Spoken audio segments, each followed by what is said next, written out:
Praise the Lord. இன்னைக்கு நம்ம பார்க்க போற டாபிக் பார்த்தீங்கன்னா, இந்த லென்த் டேஸ்க்கு ரொம்ப ரொம்ப ரிலேட்டடான ஒரு டாபிக் தான். சரிங்களா?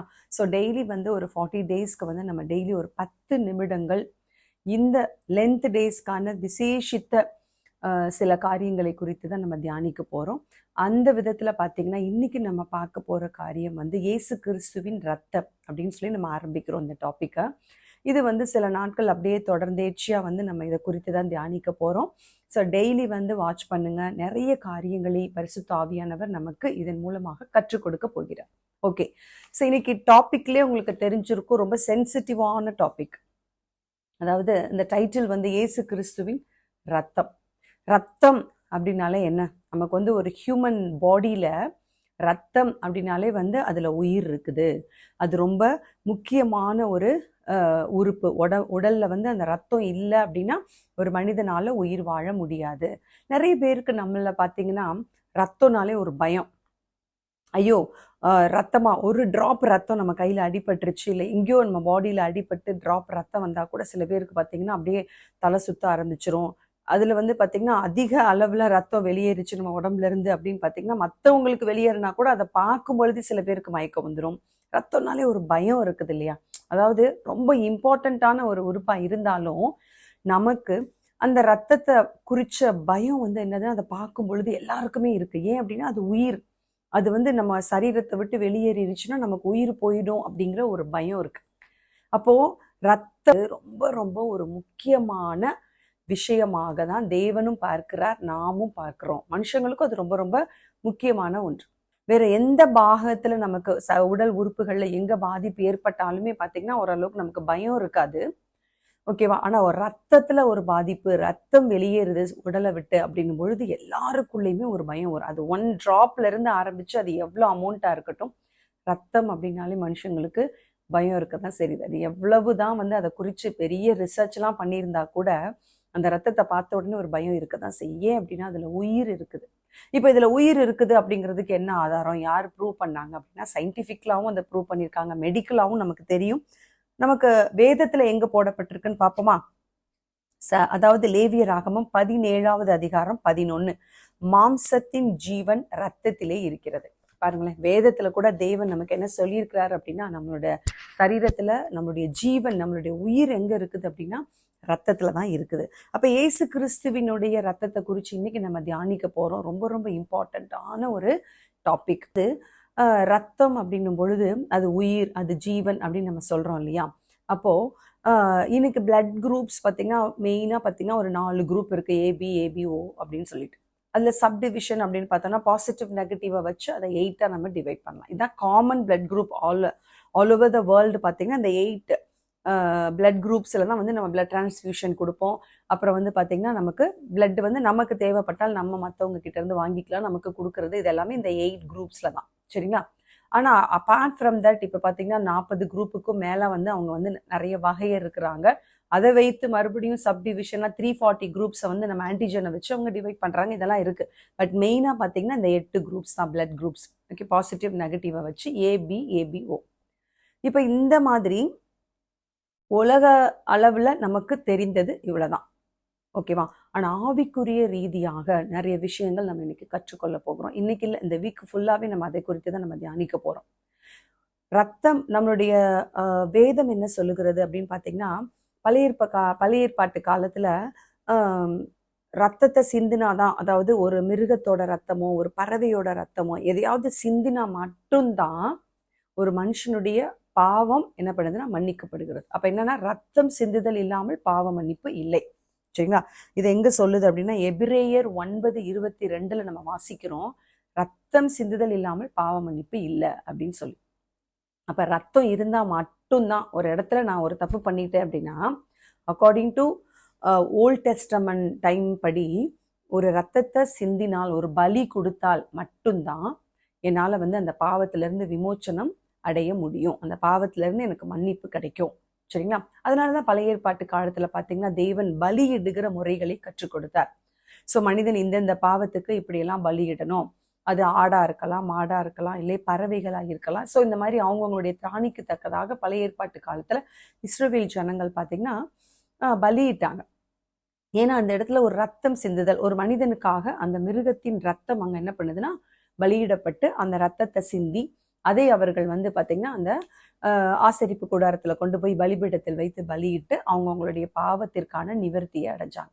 ஆனா இது பழைய ஏற்பாட்டு காலத்துல இத தேவன் சொன்ன நோக்கம் வேற, அவங்க புரிந்து கொள்ளுதல் வேறையாகி அது வேற மாதிரி போய் அவங்கவுங்க என்ன பண்ணிட்டாங்க அப்படின்னா பாவம் செய்யறதுக்கு முன்னாடியே அட்வான்ஸ்டா போய் அதுக்கான தண்டனைக்கான அந்த கூலி கொடுப்பாங்க இல்லையா, அது மாதிரி எல்லாம் என்ன பண்ணிட்டாங்கன்னா ஓகே இந்த பாவத்தை செஞ்சுட்டு இப்படி பலியிட்டுக்கலாம் அப்படின்ற மாதிரி வேற மாதிரி போக ஆரம்பிச்சிருச்சு நாளடைவில்.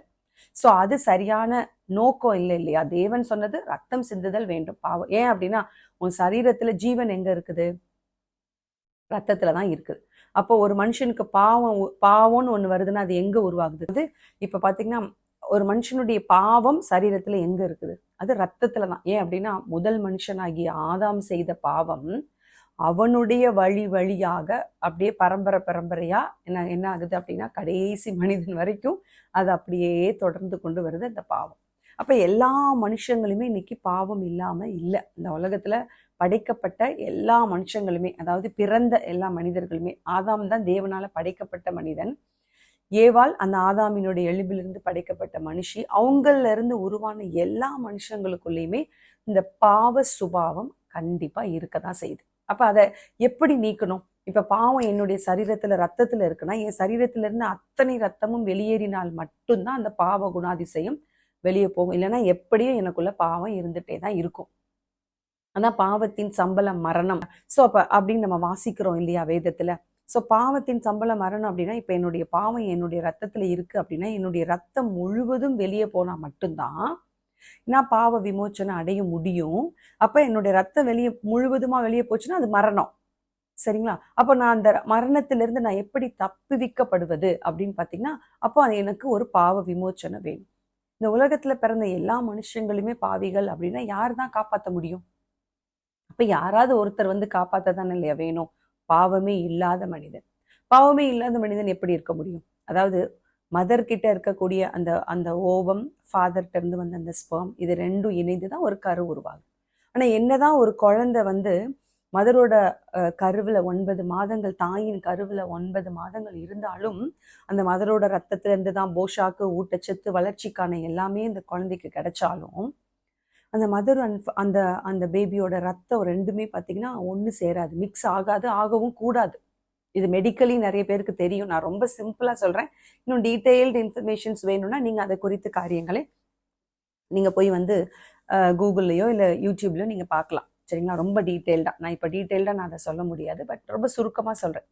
கருவுல என்னதான் தாயின் கருவுல அந்த குழந்தை வளர்ந்தாலும் தாயிடமிருந்து அந்த ரத்தம் என்ன பண்றது இல்லைன்னா ஒரு குழந்தைக்கு, ஒரு சிசுவுக்கு போறது கிடையாது.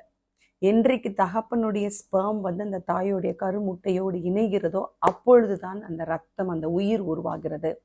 அப்ப பாருங்களேன், தகப்பனிடம் இருந்துதான் அந்த ரத்தம் அப்படிங்கிற அந்த வழி பரம்பரையான அந்த ஜீன்ஸ், அந்த ஜீனியாலஜி அப்படின்னு நம்ம சொல்றோம் இல்லையா. ஸோ அந்த மாதிரி அது தகப்பனிடமிருந்து தான் வருகிறது. அப்ப அந்த பாவ சுபாவம், தாய் தகப்பன் இருவரும் ஒன்றிணைந்து அந்த கருவை உருவாக்கும் பொழுது மோஸ்ட் ஆஃப் த பார்ட்ஸ், அதாவது ரத்தம் அப்படிங்கிற அந்த வெளியேற பெற்ற ஒரு உறுப்பு அப்படிங்கிறது எப்போ ஃபார்ம் ஆகுதுன்னா தகப்பனுடைய அந்த ஸ்பெர்ம் வந்து அந்த கருமுட்டையோடு இணையும் பொழுது மட்டுமே தான்.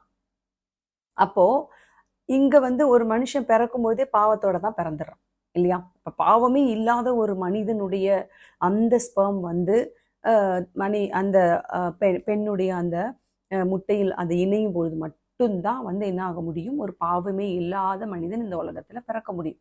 சோ அப்படி பிறந்தவர் தான் நம்முடைய இரட்சகராகி இயேசு கிறிஸ்து. அப்போ அந்த பரிசுத்த ஆவியானவர் கன்னி மரியாள் இடத்துல வரும் பொழுது அந்த கன்னி மரியாள் அப்போ கற்பந்தரி இயேசு கிறிஸ்து அவங்களுடைய கருவில் உருவாகி அப்ப இயேசு கிறிஸ்து இந்த உலகத்துல மனிதனாக பிறந்தார்.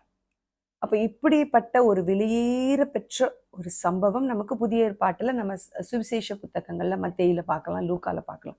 இதை நம்பாத இந்த உலகத்துல இருக்கக்கூடிய பல பேர் என்ன பண்றாங்கன்னா இதை குறித்து பல தவறான போதனைகளை பரப்பிட்டு இருக்கிறாங்க. அது நமக்கு தேவையில்லை. பட் நமக்கு நம்முடைய வேதம் சொல்லுவதே சத்தியம், அதுதான் உண்மை.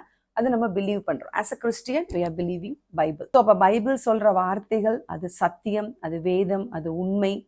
சரிங்களா? அப்ப அது என்ன சொல்லுது நமக்கு, நம்ம வேதம் என்ன சொல்லுகிறது, பரிசுத்த ஆவியானவர் மூலமாக தேவன் நமக்கு கற்றுக் கொடுக்கறத மட்டும்தான் நம்ம நம்ப முடியுமே தவிர, உலகத்துல இருக்கிறவங்க அது சொல்றாங்க இது சொல்றாங்கன்னு அவங்களுக்கு எதையும் நம்ம ப்ரூவ் பண்ண வேண்டிய அவசியம் இல்லை. ப்ரூவ் பண்ண வேண்டிய நேரத்தில் நம்ம ப்ரூவ் பண்ணிக்கலாம். பட் இப்போ நமக்கு வேதம் சொல்லுகிறது, இயேசு கிறிஸ்து பரிசுத்த ஆவியினால கன்னி மரியாள் இடத்துல என்ன பண்ணார்? பிறந்தார். அப்போ அங்க பரிசுத்த ஆவியினால் உருவாக்கப்பட்ட அந்த வித்துல என்ன இருக்கும்?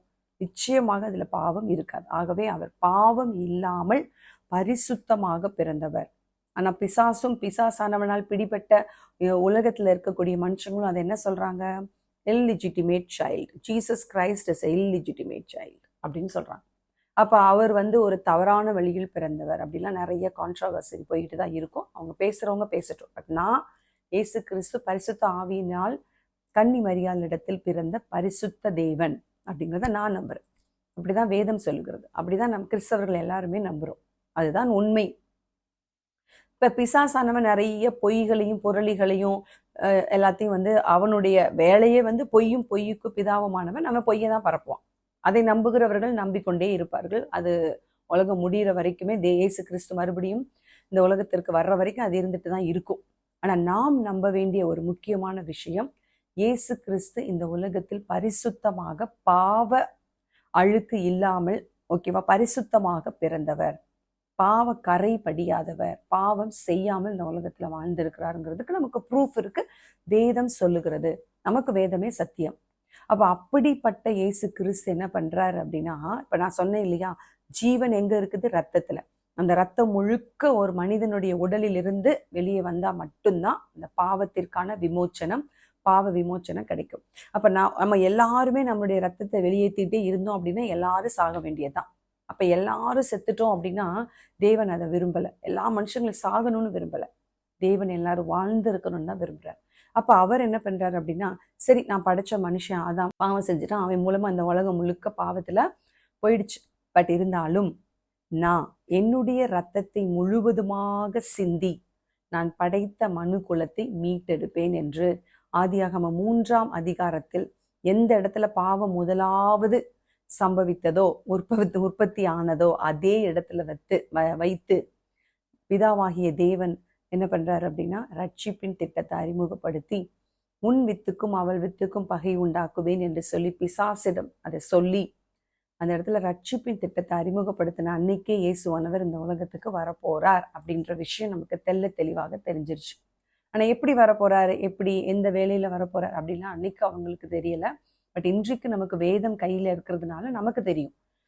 புதிய ஏற்பாட்டு காலத்துல இயேசுவானவர் பிறந்தார். மனிதனாக பாவம் இல்லாத பரிசுத்த தேவ ஆட்டுக்குட்டியானவர் பிறந்தார். அவர் நமக்காக அவருடைய கடைசி சொட்டு ரத்தத்தையும் சிந்தி மனு குலத்திற்கு ஒரு மீட்பை பெற்று கொடுத்தார். சரி, அவர் எப்படி கடைசி சொட்டு ரத்தத்தையும் சிந்தினார் அப்படிங்கறத நம்ம அடுத்த வீடியோல நம்ம பார்க்க போறோம். பஸ்கா ஆட்டுக்குட்டிக்கும் இயேசு கிறிஸ்துவுக்கும் என்ன சம்பந்தம்? கடைசி சொட்டு ரத்தம் வரைக்கும் சிந்தப்பட்டதா? அதற்கு என்ன ஆதாரம்? இது எல்லாத்தையுமே நம்ம நெக்ஸ்ட் வீடியோல பார்ப்போம். இயேசு கிறிஸ்துவின் ரத்தம் மாத்திரமே மனு குலத்தை பாவத்திலிருந்து மீட்க வல்லமை உள்ளது. இயேசு கிறிஸ்துவால மட்டும்தான் ஒரு மனுஷனை பாவத்திலிருந்து மீட்க முடியுமே தவிர வேற எந்த சக்திகளாலும் முடியாது. சரிங்களா? படைத்த தேவனாகிய இயேசு கிறிஸ்து மட்டும்தான் நம்மை பாவத்திலிருந்து மீட்டெடுக்க முடியும்.